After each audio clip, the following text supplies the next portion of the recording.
For me, what's special about Miami is the community here.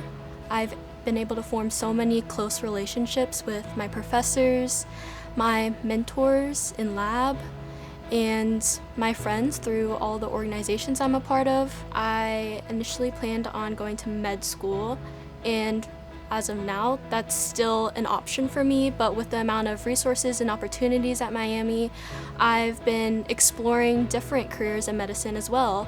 So the Jones Lab bioengineers different pathways in order to produce high-value compounds in a more sustainable and environmentally friendly way. I found out about the lab during a psychology class my freshman year, and I was particularly interested in the fact in how this lab combines both psychology and science aspects. My professor mentioned a lab working with psilocybin, a psychoactive compound in psychedelics, and how it was known to treat mental health disorders.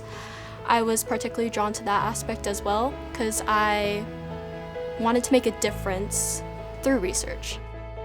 In the beginning, I didn't really know anything about research, but now coming into it and being in the lab for so long, I've been able to analyze data, conduct experiments by myself, and have been able to discover new aspects about myself of how I can adapt to my environment and problem solve. So Miami has been active in shaping my role into becoming a leader. Through my classroom experiences and organizations I'm a part of on campus, I have been able to develop my skills in teamwork, perseverance, and learning how to collaborate with others. Because of Miami, I've been able to find myself.